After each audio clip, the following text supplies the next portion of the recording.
우리 한 절씩 교독합시다. 나의 계명을 지키는 자라야 나를 사랑하는 자니 나를 사랑하는 자는 내 아버지께 사랑을 받을 것이요 나도 그를 사랑하여 그에게 나를 나타내리라. 하료딧 아닌 유다가 이르되 주여 어찌하여 자기를 우리에게는 나타내시고 세상에는 아니하려 하시나이까. 예수께서 대답하여 이르시되 사람이 나를 사랑하면 내 말을 지키리니 내 아버지께서 그를 사랑하실 것이요 우리가 그에게 가서 거처를 그와 함께 하리라. 나를 사랑하지 아니하는 자는 내 말을 지키지 아니하나니 너희가 듣는 말은 내 말이 아니요 나를 보내신 아버지의 말씀이니라. 아멘. 여러분, 하나님은 사랑이십니다. 예수님도 사랑이십니다. 하나님이 우리를 얼마나 사랑하시는지 성경은 가득 전하고 있습니다. 성경이 증언하는 하나님의 사랑에 대해서 우리가 나를 세며 이야기를 해도 부족합니다. 그런데 오늘 이 시간 짧게 먼저 우리를 향한 하나님의 사랑에 대해서 세 가지만 이야기해 봅시다. 첫째, 하나님의 사랑은 아버지와 어머니 같은 사랑입니다. 스바냐서 3장 17절에 이렇게 말씀합니다. 그가 너로 말미암아 기쁨을 이기지 못하시며 너를 잠잠히 사랑하시며 너로 말미암아 즐거이 부르며 기뻐하시리라. 부모는 자식들을 보기만 해도 기쁨이 있습니다. 그냥 아이들을 보고만 있어도 그냥 그 기쁨이 참을 수 없을 만큼 눈빛과 얼굴 표정에 그 기쁨이 흘러나오죠. 하나님이 그러시다는 얘기입니다. 하나님이 우리를 바라보실 때 그분의 얼굴과 그분의 눈빛에는 기쁨을 참을 수 없는 그런 모습이죠. 그래서 하나님도 절로 우리를 보시면서 콧노래가 흥얼거리십니다. 우리를 보면 너무 좋아서 노래를 부르시고 우리를 잠잠히 바라보시며 사랑하십니다. 이사야서 46장 3절과 4절에서는 그 사랑을 또 이렇게 표현하고 있습니다. 야곱의 집이여 이스라엘 집에 남은 모든 자여 내게 들을지어다. 배에서 태어남으로부터 내게 안겼고 태에서 남으로부터 내게 업힌 너희여 너희가 노년에 이르기까지 내가 그리하겠고 백발이 되기까지 내가 너희를 품을 것이라. 내가 지었은즉 내가 업을 것이요 내가 품고 구하여 내리라. 여러분, 얼마 전 넷플릭스에서 만든 한국 드라마가 있습니다. 폭삭 소가수다. 혹시 보신 분 계십니까?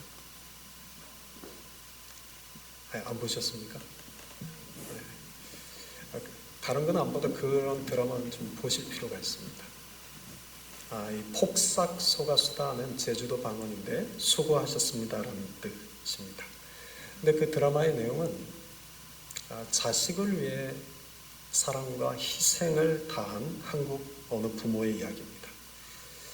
놀라운 것은 전 세계인들이 이 드라마를 보고 함께 펑펑 웁니다.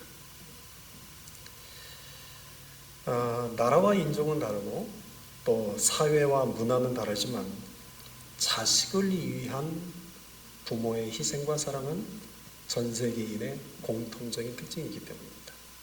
그래서 지극히 한국적인 이야기인데 남미에서는 쇼핑몰을 빌려가지고 그걸 함께 시청하면서 눈물을 펑펑 흘리고 흑인들은 흑인들대로 그걸 보고 눈물을 흘리고 그 드라마를 보면서 저 사람이 내 아빠 같다.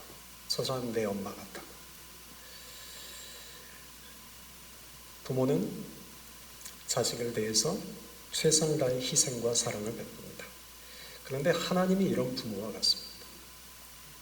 하나님은 우리에게 때론 아버지 같기도 하고 때론 어머니 같습니다. 우리가 태어나면 하나님은 안아주시고 때론 우리를 업어주시고 하나님은 우리를 보실 때 그 기쁨을 참을 수 없어서 하나님은 노래를 부르며 잠잠히 사랑의 눈빛으로 우리를 바라보십니다. 우리가 나이가 들어 노년에 이르고 백발이 될 때 어느 누구도 찾지 않은 그 나이가 될 때조차도 하나님은 변함없이 우리를 품으시고 업으시고 구하여 주십니다. 하나님 보시기에 우리는 너무나 사랑스러운 그분의 자녀일 뿐입니다. 이것이 하나님의 사랑입니다.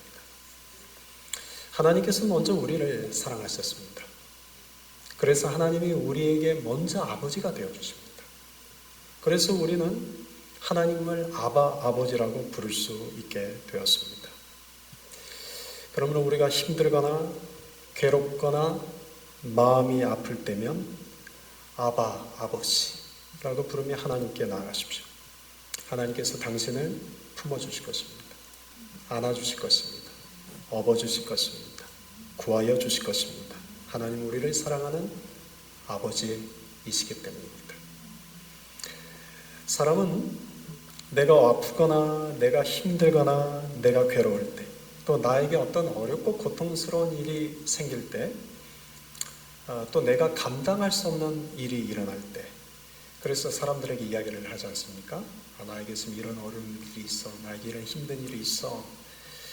그런데 사람들은 그 이야기를 듣고 뒤에서 평가를 합니다. 당신이 뭔가 잘못해서 그런 일을 겪는 것이, 내가 예전부터 알아봤어. 그럴 줄 알았다니까. 기도 부탁을 하고 말했는데 기도해 준다고 해놓고 기도는 하기는커녕 사람들에게 소문을 퍼뜨리려고 바쁩니다. 그래서 오히려 그게 또 다른 상처가 되기도 하죠.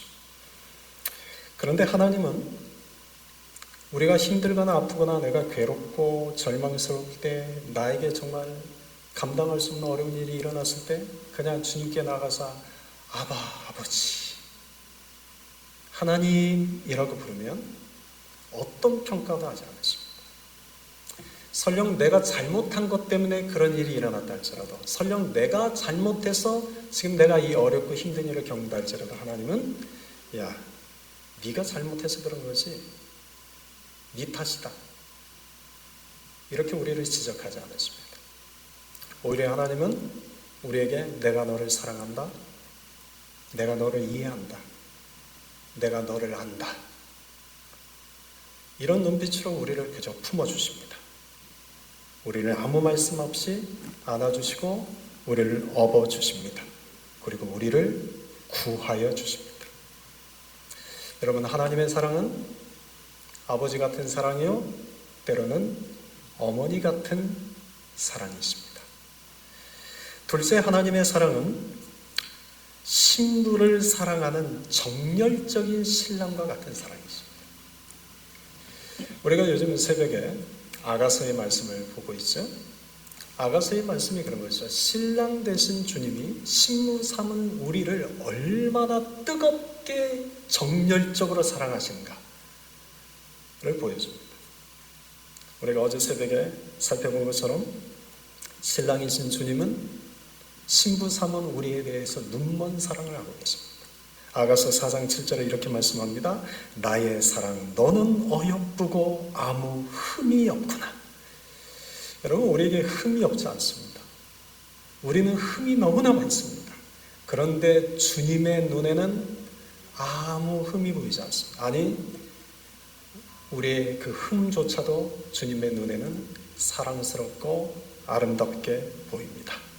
지금 주님은 우리에 대해서 눈먼 사랑을 하고 계시기 때문입니다. 또한 하나님은 우리에게 마음을 빼앗긴 사랑을 하십니다. 그분은 우리에게 마음을 홀딱 빼앗기셨습니다. 아가서 4장 9절에서 이렇게 말씀합니다. 내 노이 내 신부야, 네가 내 마음을 빼앗았구나. 내 눈으로 한번 보는 것과 내 목의 굿을 한 깨미로 내 마음을 빼앗았구나. 여러분, 누군가를 사랑해서 이 마음을 빼앗겨 본 적이 있으십니까? 다들 젊을 때 그런 적 있으셨죠? 저는 여전히 제 마음을 빼앗겼습니다. 한 여인에게.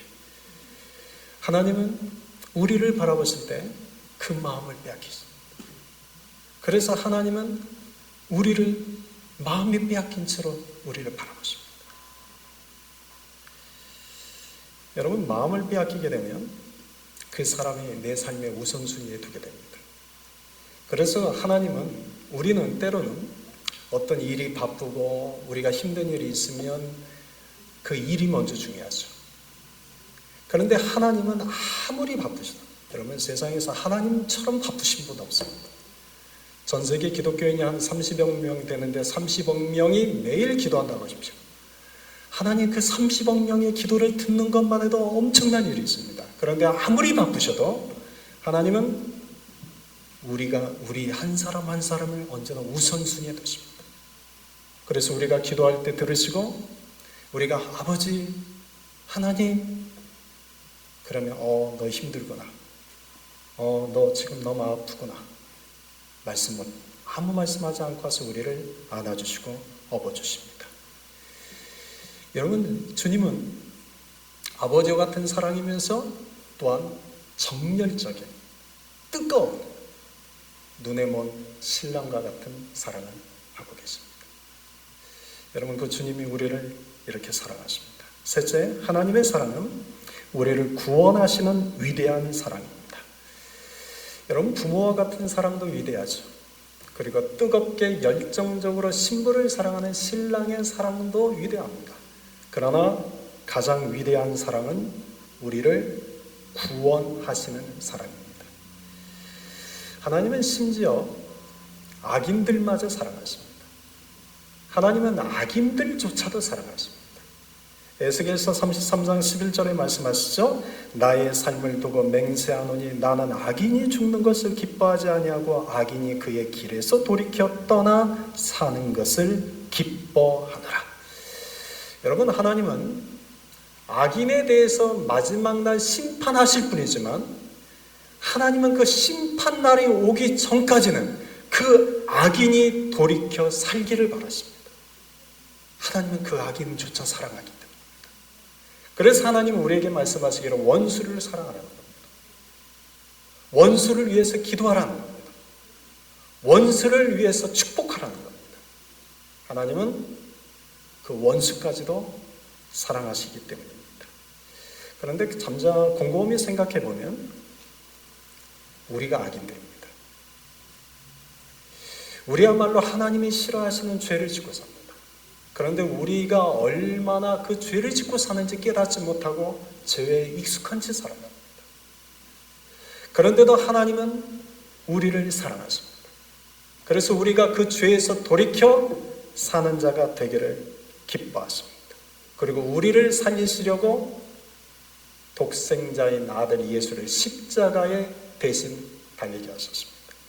요한복음 3장 16절에서 이렇게 말씀합니다. 하나님이 세상을 이처럼 사랑하사 독생자를 주셨으니 이는 그를 믿는 자마다 멸망하지 않고 영생을 얻게 하려 하심이라. 여러분, 우리를 구원하시는 하나님의 사랑이 위대한 사랑인 것은 우리를 살리기 위해서 하나밖에 없는 아들 예수를 십자가에 달리게 하셨기 때문입니다. 우리를 위해서 대신 죽게 하셨고 우리를 위해서 살아나게 하신 겁니다. 여러분, 누가 우리를 위해 대신 죽을 수 있겠습니까? 누가 우리를 대신해서 십자가에 달릴 수 있겠습니까? 누가 우리를 대신해서 무덤에 들어갈 수 있겠습니까? 예수님밖에 없습니다. 그 주님이 우리를 사랑하십니다.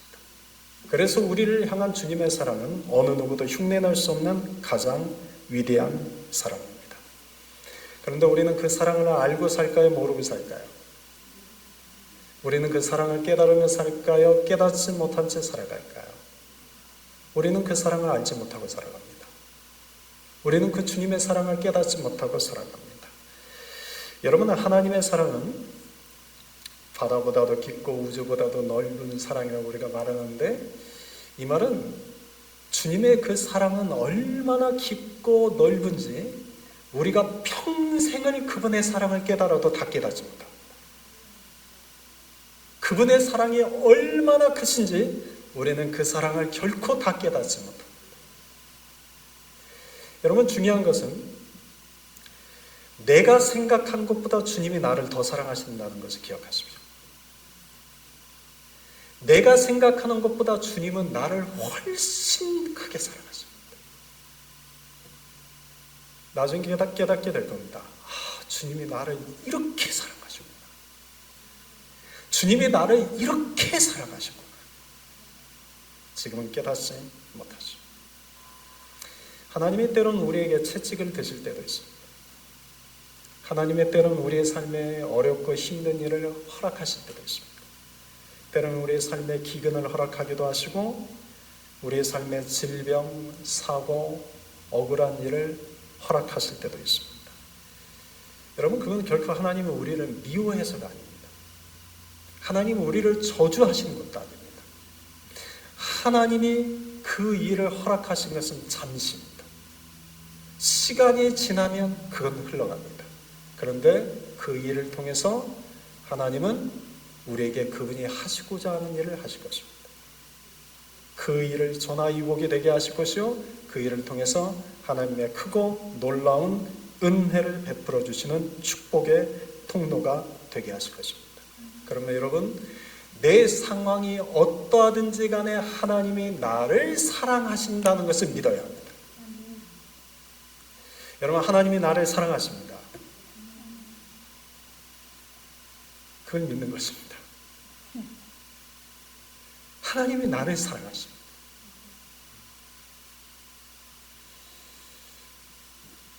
요한복음 13장 1절에서 예수님께서 이렇게 말씀하시죠. 세상에 있는 자기 사람들을 사랑하시되 끝까지 사랑하신다. 여러분, 우리는 변덕이 심하죠? 그래서 어제는 사랑했다가 오늘은 미워하죠.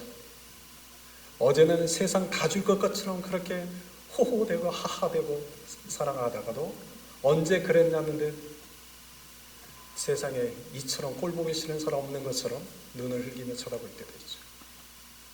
여러분, 우리는 변덕이 심합니다. 그러나 하나님은 변덕이 없으십니다. 하나님은 어제도 오늘도 내일도 변함없이 우리를 사랑하십니다. 하나님, 우리가 어떤 상황이 있든, 우리가 어떤 일을 겪고 있든, 우리가 무엇을 하든, 때로는 우리가 실수도 있고, 때로는 우리가 허물도 있고, 우리가 때로는 의지가 약해서 주님 보시기에 온전히 살아가지 못한다 할지라도 주님은 여전히 우리를 한결같이 사랑하십니다. 주님의 사랑은 변하지 않습니다. 여러분, 우리가 이런 하나님의 사랑을 믿는 것입니다. 내 삶이 어렵고 힘들어도 하나님이 나를 사랑하고 있다는 것을 믿으십시오. 내 가정에 아무리 어려움이 있고 힘든 일이 있다 할지라도 하나님이 내 가정을 사랑하고 있다는 것을 믿으십시오. 우리 공동체에 어려움이 있고 힘든 일이 있다 할지라도 하나님이 우리 공동체를 사랑한다는 것을 믿으십시오. 하나님은 사랑이십니다. 요한일서 4장 18절에서 이렇게 말씀합니다. 우리 요한일서 4장 18절 말씀을 우리 같이 한번 읽어봅시다. 사랑 안에 두려움이 없고 온전한 사랑이 두려움을 내쫓나니 두려움에는 형벌이 있음이라. 두려워하는 자는 사랑 안에서 온전히 이루지 못하였느니라. 아멘. 하나님의 사랑은 온전한 사랑입니다. 여러분, 그 사랑이 우리 안에 있는 무엇을 쫓아냅니까?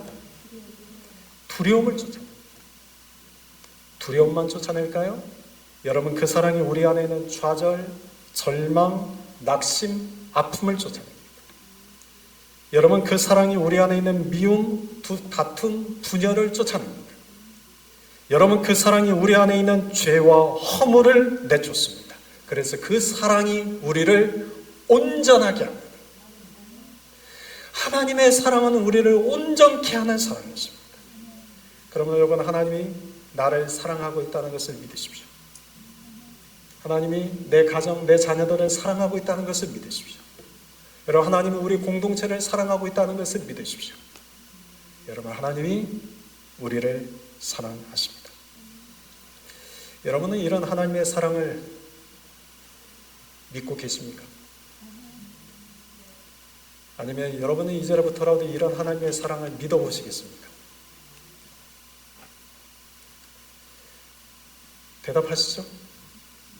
이런 하나님의 사랑을 믿고 계십니까? 이런 하나님의 사랑을 믿어보시겠습니까? 예, 그렇다면 그 다음 설교를 들어야 됩니다. 이게 안 믿어지면, 이것이 내 안에 믿어지지 않으면 그 다음 설교 듣기 어렵습니다. 그런데 여러분의 이 하나님의 사랑이 믿어진다면, 그리고 이 하나님의 사랑을 믿기로 하겠다면 그 다음 설교에 귀를 기울이십시오. 오늘 주님께서 이렇게 말씀하십니다. 요한복음 14장 15절에 너희가 나를 사랑하면, 너희가 나를 사랑하면, 여기에 담겨있는 주님의 마음은 무엇일까요? 주님도 우리에게 무엇을 받고 싶어 하세요? 예, 사랑받고 싶어 하세요. 하나님은 우리에게 아낌없이 모든 것을 베풀어 주시는 사랑을 베풀어 주시는데 그 하나님도 우리에게 사랑을 받고 싶어 하십니다. 이런 주님의 마음이 21절부터 24절까지 반복해서 드러납니다. 21절에 나를 사랑하는 자, 나를 사랑하는 자. 23절 사람이 나를 사랑하며 24절 나를 사랑하지 아니하는 자. 여러분, 부모는 자식을 사랑하죠? 그래서 자녀들은 압니다. 부모가 자기를 사랑하는 것이 당연하다고 생각하죠. 그런데 자녀들이 간과하는 것이 하나 있습니다. 그것은 부모도 자식으로부터 사랑받아야 할 존재라는 것입니다. 자녀들은 부모가 자기를 사랑하는 것은 당연하게 생각합니다. 그런데 그 부모도 자녀들에게 사랑받아야 할 뿐이라는 것은 생각하지 못합니다. 여러분, 부모는 자식을 사랑합니다. 자식도 부모를 사랑해야 합니다. 부모만 자식을 위해서 헌신하고 희생하고 사랑하는 것이 아닙니다. 자식도 부모를 위해서 때론 희생하고 헌신하고 사랑해야 합니다. 그러자 자녀들이요, 부모가 뭐 하나 시키면 인상 쓰지 말고 웃으면서 순종하십시오. 하나님도 마찬가지입니다. 하나님은 우리를 사랑하십니다. 그래서 하나님은 우리가 생각할 수 없을 만큼 큰 사랑을 베풀어 주십니다. 그런데 하나님도 우리에게 사랑을 받고 싶어 하십니다. 그러면 하나님은 어떻게 사랑할까요? 눈에 보이지 않는 하나님은 우리가 어떻게 사랑할 수 있을까요? 주님의 말씀에 귀를 기울여 보십시다. 15절에 예수님이 이렇게 말씀합니다. 너희가 나를 사랑하면 나의 계명을 지키리라. 21절에서는 나의 계명을 지키는 자라야 나를 사랑하는 자다. 23절에 사람이 나를 사랑하면 내 말을 지킬 것이다. 24절에 나를 사랑하지 아니하는 자는 내 말을 지키지 아니할 것이다. 여러분, 주님을 사랑한다는 것은 무엇입니까? 예, 그분의 계명을 지키는 것입니다. 눈에 보이지 않는 하나님을 사랑한다는 것은 그분의 계명을 지키는 것입니다. 그러면 그분의 계명은 무엇입니까? 요한복음 13장 34절에서 이같이 말씀하셨습니다. 같이 읽읍시다. 새 계명을 너희에게 주노니 서로 사랑하라. 내가 너희를 사랑한 것 같이 너희도 서로 사랑하라. 여러분, 이것이 우리가 지켜야 할 사랑의 계명입니다. 주님이 먼저 우리를 사랑하셨습니다. 그리고 주님은 우리를 사랑하실 때 끝까지 사랑하십니다. 우리를 향한 주님의 그 사랑은 그 무엇으로도 끊을 수 없는 사랑입니다. 우리를 향한 주님의 그 사랑은 실패가 없는 사랑이요, 우리를 향한 주님의 그 사랑은 결코 변하지 않는 사랑이십니다. 그런데 그 주님이 우리에게 너희도 나를 사랑하라는 겁니다. 주님을 사랑하는 것은 주님이 우리에게 주신 사랑의 계명대로 서로 사랑하는 것입니다. 그런데 제가 앞에 설교 시작을 하나님의 사랑에 대한 이야기부터 시작하지 않았습니까? 그 이유가 있습니다. 우리가 먼저 이 하나님의 사랑을 경험해야 됩니다. 우리가 먼저 이 하나님의 사랑을 내 마음에 채워야 합니다. 그럴 때 우리가 하나님을 사랑할 수 있고, 우리가 그럴 때 하나님을 사랑하기 때문에 사랑의 계명을 지킬 수 있습니다. 우리가 하나님의 사랑을 경험하지 못하고 우리가 하나님의 사랑을 내 마음에 채우지 못하면 하나님을 사랑할 수 없고, 하나님이 우리에게 말씀하신 서로 사랑하라는 계명을 지킬 수 없습니다. 여러분, 구원은 무엇을 얻죠? 구원은 무엇을 얻죠? 믿음을 통해서 얻죠. 구원은 예수님이 우리를 위해서 죽으셨고 다시 살아나셨다는 것을 믿는 믿음을 통해 얻습니다. 그런데 성경은 그 믿음이 참 믿음이 있고 거짓 믿음이 있답니다. 살아있는 믿음이 있고 죽은 믿음이 있답니다. 무엇이 참 믿음이요, 무엇이 거짓 믿음입니까? 무엇이 살아있는 믿음이요, 무엇이 죽은 믿음입니까? 야고보서 2장 17절과 26절에서 이렇게 말씀합니다. 행함이 없는 믿음은 그 자체로 죽은 것이다. 그렇다면 여러분, 이 행함은 뭘까요? 이 행함은 뭘까요?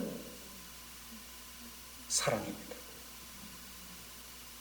사랑입니다. 그러니 사랑이 없는 믿음은 거짓이요, 사랑이 없는 믿음은 쓸모없는 것이다. 사랑이 없는 믿음은 죽은 것입니다. 우리가 아무리 주님을 믿는다고 큰 소리를 외치고, 우리가 아무리 예수 그리스도께서 나를 위해 죽으셨고 나를 위해서 다시 살아나셨습니다라고 목청껏 외쳐도 우리 안에 사랑이 없으면 그 믿음은 거짓이요, 그 믿음은 죽은 것입니다. 고린도전서 13장 2절과 3절에서 이렇게 말씀합니다.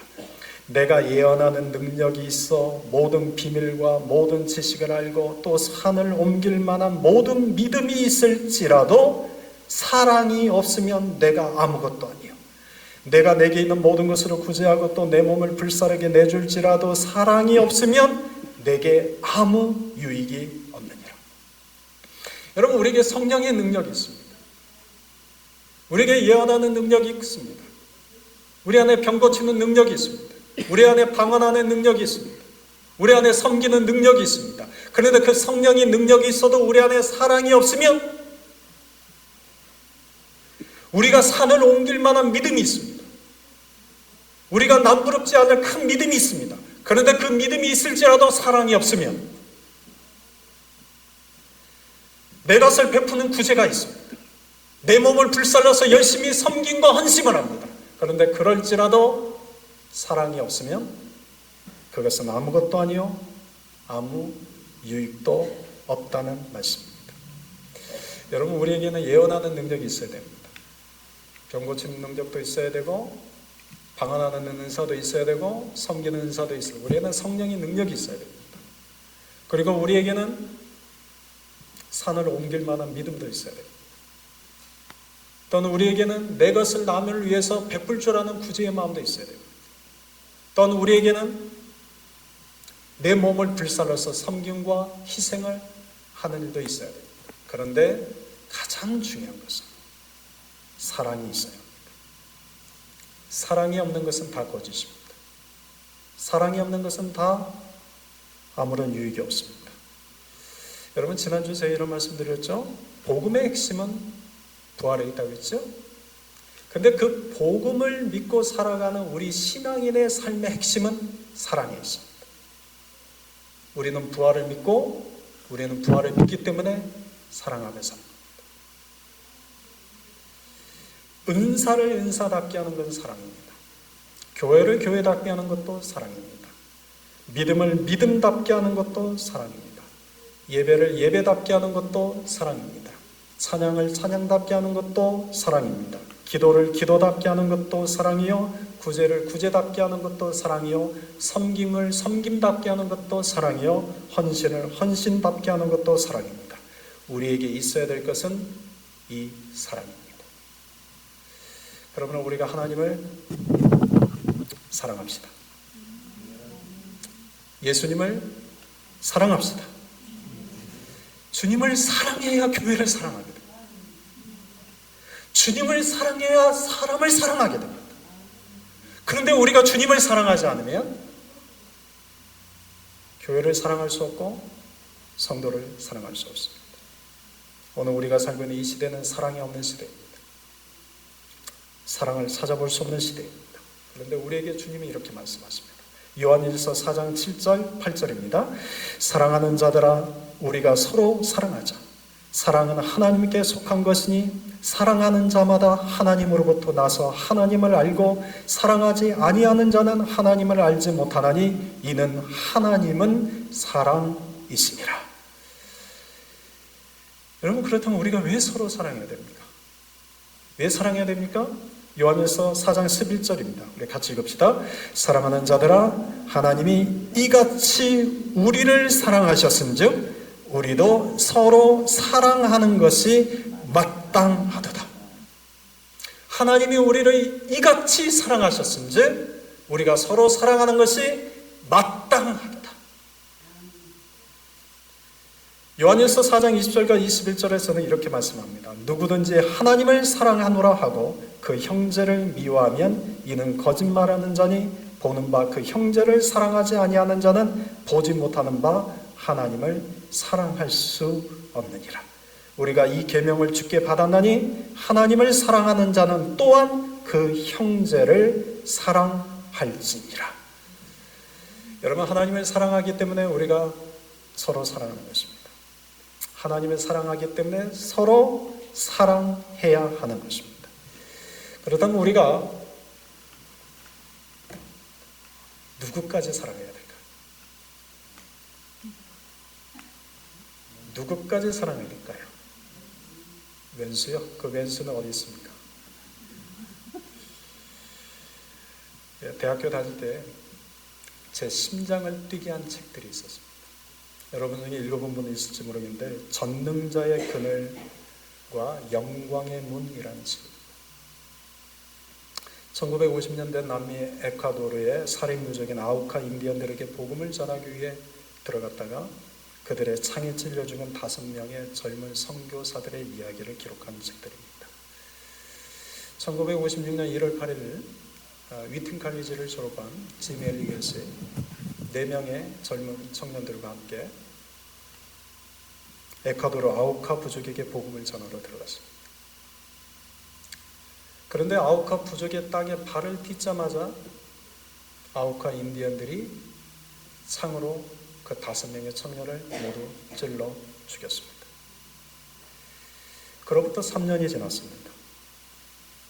짐 엘리엇의 아내인 엘리자베스 엘리엇이 어린 아이를 데리고 아우카 부족을 찾아갑니다. 그리고는 그 부족 인디언들과 그곳에서 함께 삽니다. 그리고 그들에게 복음을 전합니다. 여러분, 내 남편을 죽인 사람들입니다. 내 어린아이의 아빠를 죽인 사람들입니다. 그런데 어떻게 그들에게 찾아가서 그들과 함께 살며 그들에게 복음을 전할 수 있습니까? 그 이유는 하나입니다. 주님을 사랑했기 때문입니다. 주님을 사랑하기 때문에 내 남편을 죽인 자들이요, 내 아이의 아빠를 죽인 자들이지만 용서할 수 있었던 겁니다. 그리고 그들에게 위대한 사랑, 복음을 전했습니다.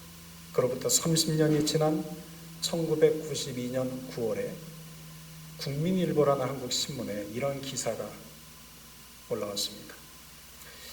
1992년 6월 11일 아우라니 우림 지역의 외딴 마을 피네노에서는 감격적인 신약 성경 봉헌 예배가 드려졌다. 75명의 와오라니 인디안 기독교인과 수명의 성경 번역 선교사, 봉헌 예배에 참석하기 위해 온 손님들이 함께한 이번 예배에서는 와오라니어로 번역된 신약 성경을 와오라니 기독교 지도자가 잔잔히 읽어 내려갔다. 이번 예배에 참석한 와오라니 인디언 기독교인들 가운데 3명은 5명의 선교사 사례에 가담한 사람들로 이들은 현재 와오라니 교회의 지도자로 활동하고 있다. 여러분, 아우카 인디언들이 복음을 받아들인 겁니다. 짐 엘리엇을 비롯한 5명의 젊은 청년들을 죽였던, 창으로 찔러 죽였던 그 인디안들 중에 3명이 복음을 받아들이고 그 마을 교회의 지도자들이 된 겁니다. 여러분, 짐 엘리엇의 아내 이름이 엘리자벳 엘리엇인데 그녀가 쓴 책이 전능자의 그늘, 영광의 문이라는 책입니다. 내 남편을 죽인 자들입니다. 내 아이 아빠를 죽인 자들입니다. 그런데도 그들을 용서하고 그들에게 복음을 전했고 그들에게 사랑을 베풀었습니다. 그 부족이 교회가 세워졌고 30년 전에 그 부족 언어로 된 신약 성경이 번역이 되었습니다. 그리고 그 교회 지도자들 중에 3명이 그 선교사들을 죽였던 자들이었습니다. 여러분, 이런 일이 일어났던 것은 무엇 때문일까요? 주님을 사랑했기 때문입니다.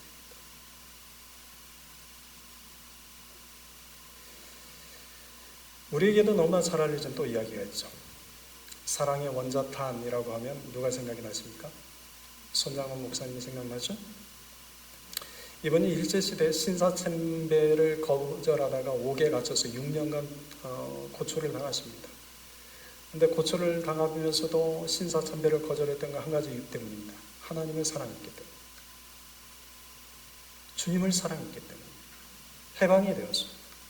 해방이 되자마자 이분이 찾아간 곳은 나병 환자들이 모여있는 여수에 있는 예양원이라는 곳이었습니다.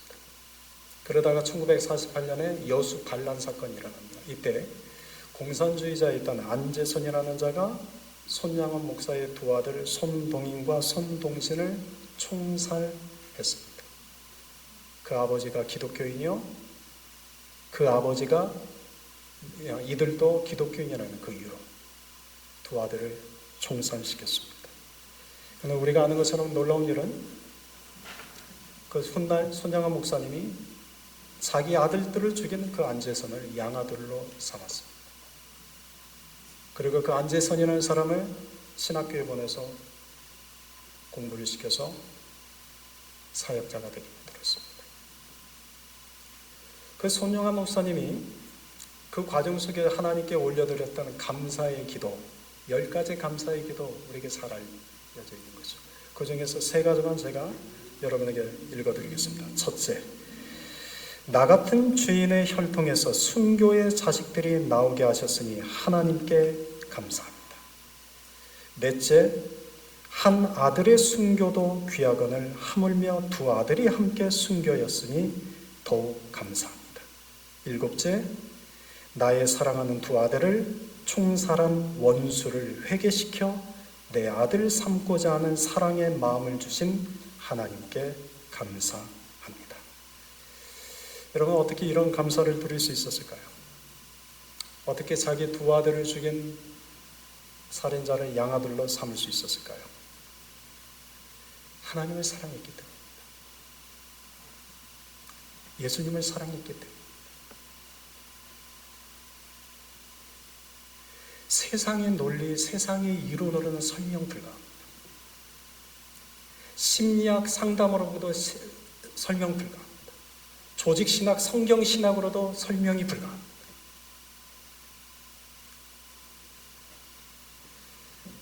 주님을 사랑하기 때문에, 예수님을 사랑하기 때문에 자기 남편을 죽인 자들도 사랑했고 자기 두 아들을 죽인 자도 사랑해서 양아들로 삼을 수 있었던 겁니다. 이런 예들은 너무나 많습니다. 지금도 선교제에서 수많은 선교사님들이 선교를 하며 목숨이 일어납니다. 우리가 방송을 통해서 듣지 못해서이지 여러분, 선교제에서 정말 많은 선교사님들이 죽어가고 있습니다. 물론 사고로 인해 죽어가기도 하시고 질병이 걸려 죽어가기도 하시고 또는 금품을 노린 강도들의 습격을 받아 죽어가기도 하시고 때로는 복음을 전하다가 오해를 사람을 거짓 누명을 씌워서 옥에 가둬서 죽이기도 합니다. 여러분, 우리 눈에 보이지 않고 우리 귀에 들리지 않지만 많은 선교사님들이 그렇게 살아가는 이유는 하나입니다. 주님을 사랑하기 때문입니다.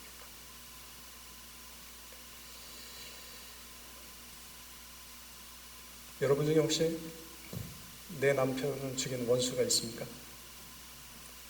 내 아내를 죽이는 원수가 있습니까? 내 자식을 죽이는 원수가 있습니까? 손영원 목사님 이야기나 엘리자베스, 엘리엇의 이야기를 보면 우리는 한없이 부끄러워집니다. 내 남편을 죽인 것도 아닙니다. 내 아내를 죽인 것도 아닙니다. 내 자식들을 죽인 것도 아닙니다. 그런데 우리는 서로 사랑하지 못합니다. 우리가 사랑하지 못하는 이유는 만개도 들 수 있습니다. 그런데 그 만개 이유는 다 나에게 유리한 얘기입니다. 그런데 손영환 목사님 그 이야기 앞에서, 엘리자베스 엘리앗의 이야기 앞에서 우리가 내세울 수 있는 사랑하지 못하는 10,000가지나 되는 그 많은 변명은 너무나 부끄러우십니다. 초라해집니다. 사랑하는 성도 여러분, 사랑이 없으면 우리의 믿음은 거짓입니다. 사랑이 없으면 우리의 섬김은 헛되입니다. 사랑이 없으면 교회는 아무 유익이 없습니다. 저도 더 살아가겠습니다. 여러분도 더 사랑하십시오. 우리가 더 서로